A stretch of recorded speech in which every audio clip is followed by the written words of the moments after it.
آج کے اس پروگرام میں ہم ایک سوال اٹھا رہے ہیں کہ کیا یو اے ای اور سعودی عرب کے درمیان باضابطہ جنگ شروع ہو چکی ہے، اور کیا یو اے ای نے ایران کے خلاف اس وقت جنگ کا اعلان کر دیا ہے جبکہ ایران اس پہ کافی عرصے سے گولہ باری کر رہا ہے۔ میں ہوں آپ کا میزبان احسن رضا اور آپ دیکھ رہے ہیں منٹ مرر نیوز۔ ناظرین، سب سے پہلے ڈسکلیمر کہ جو ہم جنگ کی بات کر رہے ہیں یہ کوئی میونیشن گولہ بارود والی جنگ نہیں بلکہ اقتصادی جنگ کی بات ہے، اور اس میں اب سعودی عرب نے کھل کر یو اے ای کے خلاف ایک بہت بڑا سٹینڈ لے لیا ہے۔ دوسری طرف یو اے ای نے ایران کے خلاف اسی طرح کا ایک بہت بڑا سگنل بھیجا ہے۔ ان اقدامات سے کیا مراد ہے اور آئندہ آنے والے دنوں میں اس خطے میں کیا ہوگا اور پاکستان پر اس کے کیا اثرات ہوں گے، اس پروگرام میں دیکھتے ہیں۔ میں ہوں آپ کا میزبان احسن رضا اور دیکھ رہے ہیں آپ منٹ مرر نیوز۔ ناظرین، یہ ابھی کہنا قبل از وقت ہے کہ یو اے ای اور سعودی عرب کے درمیان کوئی کھلی اقتصادی جنگ شروع ہو گئی ہے، لیکن رائٹرز نیوز ایجنسی نے ایک خبر دی ہے اور اس نے کہا ہے کہ جی دونوں ممالک کے درمیان ایک محاذ کشیدگی نئے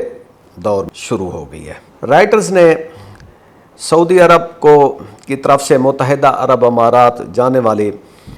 رقوم پر اضافی نگرانی پر ایک سٹوری شائع کی ہے، جس میں یہ بتایا جا رہا ہے کہ جی سعودی بینکوں نے یو اے ای جانے والی بعض جو ٹرانزیکشنز ہیں ان پر زیادہ سخت چیکنگ شروع کر دی ہے، اور یہی اس خبر کا سب سے اہم حصہ ہے۔ جو رائٹرز نیوز ایجنسی ہے اس نے 3 لوگوں سے بات کی، very high profile people in you a E and کے ایس اے سعودی عربیہ۔ وہ لوگ کہہ رہے ہیں کہ جی سعودی عرب کے جو مرکزی بینک ہے، ادھر کا جو سینٹرل بینک ہے، جیسے ہمارا اسٹیٹ بینک ہے تو ان کا جو سینٹرل بینک ہے فنانس بینک، اس نے اپنے سارے سعودی بینکوں کو ہدایت کی کہ یو اے ای کے ساتھ جتنی ٹرانزیکشن ہے بہت چیک کی جائے اور ان میں بہت احتیاطی اقدامات کیے جائیں۔ عموماً یہ اقدامات ان ممالک کے ساتھ کیے جاتے ہیں جہاں کوئی فنانشل کرائم ہوتا ہے، منی لانڈرنگ ہوتی ہے، ٹیرر فنانسنگ ہوتی ہے، اس طرح کے ایشوز ہوتے ہیں، تو وہاں پہ تو یہ کام کیا جاتا ہے۔ لیکن اب سعودی عرب کا یو اے کے ساتھ کیا ایشو ہے کہ اس کو اس طرح کا یہ قدم اٹھانے پر مجبوری آ گئی۔ اب سعودی عرب کے بینک کی اس انسٹرکشن کے بعد جو سعودی فنانشل انسٹیٹیوشنز ہیں انہوں نے سعودی عرب سے یو اے کی طرف جو رقم ٹرانسفر ہو رہی تھی، چونکہ اس کو پھر کافی فلٹر سے گزارنا ہے تو وہ پھر اس میں کافی تاخیر کا سامنا کرنا پڑ رہا ہے۔ اب ایٹ لیسٹ 6 لوگ تھے کاروباری جنہوں نے رائٹرز کو بتایا کہ ان کی جو مختلف کرنسیوں میں بھیجی جانے والی رقوم ہے وہ یا تو کئی ہفتوں تک رک گئیں یا پھر ایون واپس بھی کی گئیں، اور اس کی کوئی وجہ جو ہے نا کسی بینک نے نہیں بتائی کہ ہم نے یہ ڈیلے کیوں کیا اور یہ ٹرانزیکشنز کیوں کینسل کی ہیں، اور یہ کوئی معمولی بات نہیں ہے۔ یہ پہلی دفعہ ہو رہا ہے ہسٹری میں کہ سعودی عرب نے یو اے ای کے خلاف اس طرح کا قدم اٹھایا ہے۔ اب سعودی عرب کیا کہتا ہے؟ سعودی عرب نے کوئی اعلان نہیں کیا کہ جی ہم نے یو اے ای کے اوپر اس طرح کی کوئی پابندی لگا دی ہے یا اس طرح کا کوئی اسٹرکٹ چیک ایشو کر دیا ہے، لیکن جو سعودی سینٹرل بینک ہے اس نے ان کی جو ایک سٹیٹمنٹ آئی، انہوں نے یہ کہا کہ بھئی کسی بھی کچھ مخصوص ملک پر اس طرح کی براہ راست پابندیاں نہیں ہیں،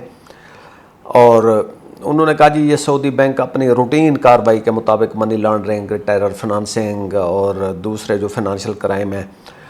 ان کے خطرات کو روکنے کے لیے اس طرح کی روٹین کی کارروائی کرتے رہتے ہیں۔ یعنی کہ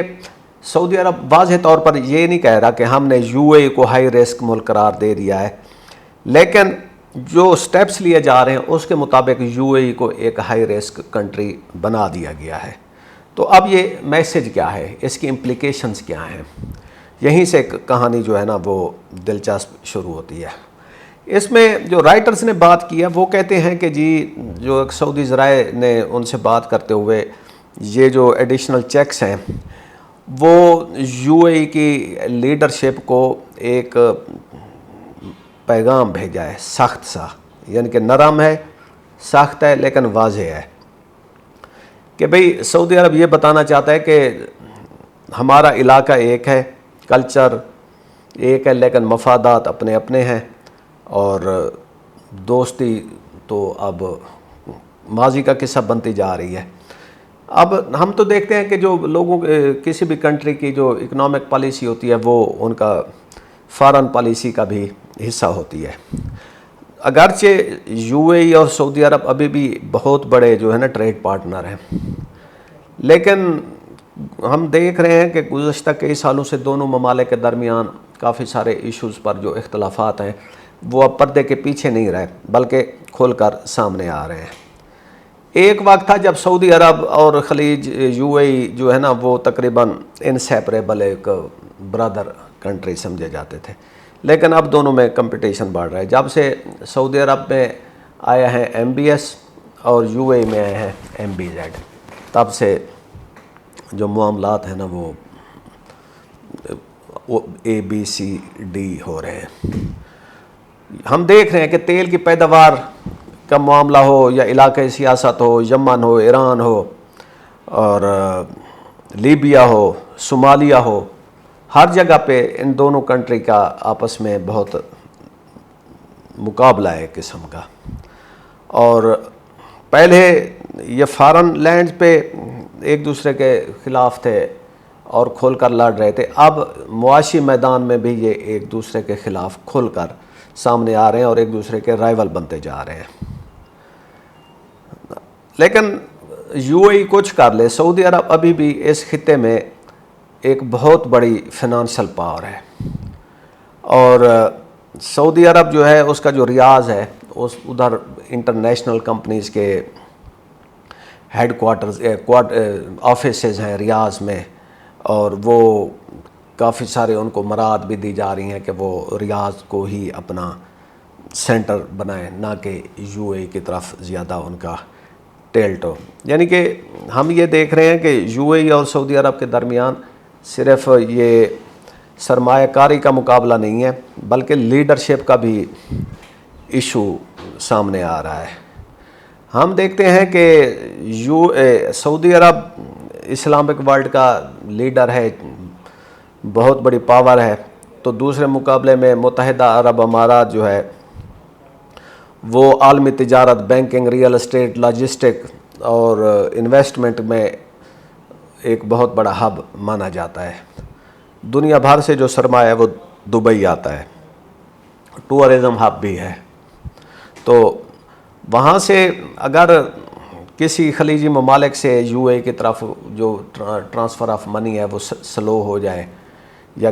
کینسل کیا جائے یا بہت زیادہ سوالات پوچھے جائیں، تو اس کا اثر یو اے ای کے صرف بینکنگ نظام پہ نہیں پڑے گا بلکہ اوورال جو پورا انویسٹمنٹ کا کلچر ہے اس کے اوپر بھی پڑ سکتا ہے، اور یہیں سے وہ ہو سکتا ہے یو اے کے بارے میں انویسٹرز کے دل میں کوئی بدگمانی، لیک آف انٹرسٹ پیدا شروع ہو جائے۔ اب رائٹرز نے جو کوٹ کی ہے سٹوری میں کچھ لوگوں کو، تو وہ کہتے ہیں کہ جی یو اے ای کو جو رقوم کی منتقلی میں جو مشکلات ہیں وہ 28 اپریل کے بعد شروع ہوئیں، اور 28 اپریل یہ وہ دن ہے جس دن یو اے ای نے اوپیک سے نکلنے کا اعلان کیا تھا۔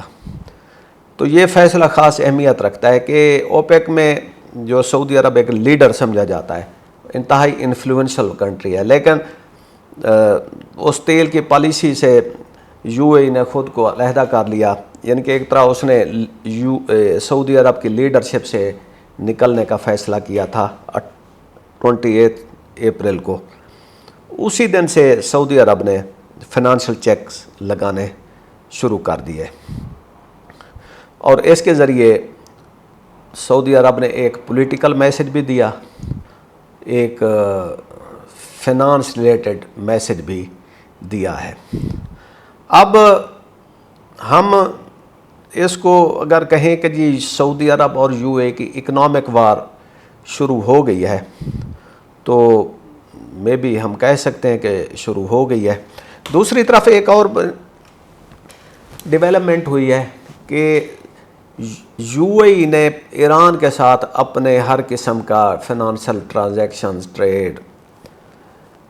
ختم کرنے کا اعلان کیا ہے، اور انہوں نے یہ اعلان اس وقت کیا کہ جی ہمارے اوپر 2 بالاسٹک میزائل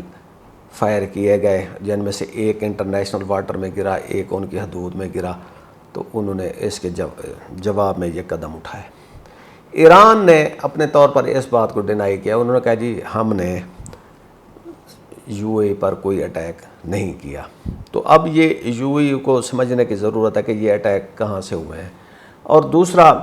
ہم تو یہ سمجھ رہے تھے کہ یو اے اور ایران کے درمیان جب سے یہ جنگ ہوئی ہے اور اس میں دونوں کنٹریز ایک دوسرے پر حملے کرتے رہے ہیں، ایران زیادہ کرتا رہا ہے اور یو اے جو ہے وہ اسرائیلی پارٹنر تھا، لیکن یہاں پتہ چلا کہ ابھی بھی ان کے درمیان جو ٹریڈ ٹائز وہ انٹیکٹ تھیں، وہ اب ختم ہو گئی ہیں۔ ایران نے یو اے کے اس ایکشن پر کوئی ابھی اپنا رد عمل نہیں دیا، اور غالباً ایران چونکہ انڈر سینکشنز ہے اور وہ سروائیو کرنا جانتا ہے، لیکن ہم اس یو اے کا جو سٹیپ ہے اس کی ٹائمنگ پر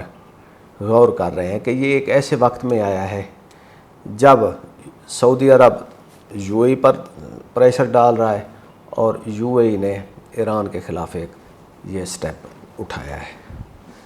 تو ناظرین، ہم دیکھتے ہیں کہ آنے والے دنوں میں یہ یو اے اور کے ایس اے رائیولری کہاں جاتی ہے، اور یو اے کا جو ایران کے ساتھ ٹریڈ ٹائز فیئر کرنے کا اعلان ہے، اس کی امپلیکیشنز آگے کہاں تک ایران کو افیکٹ کرتی ہیں یا پاکستان کو افیکٹ کرتی ہیں۔ اس پہ آپ کا کسی قسم کا کوئی سوال ہو تو وہ کومنٹس میں لکھیں اور ہمارے پروگرام کو دیکھیں، اگر پسند آئے تو شیئر کریں۔ اسی بات کے ساتھ ہمیں اجازت دیجیے، خدا حافظ۔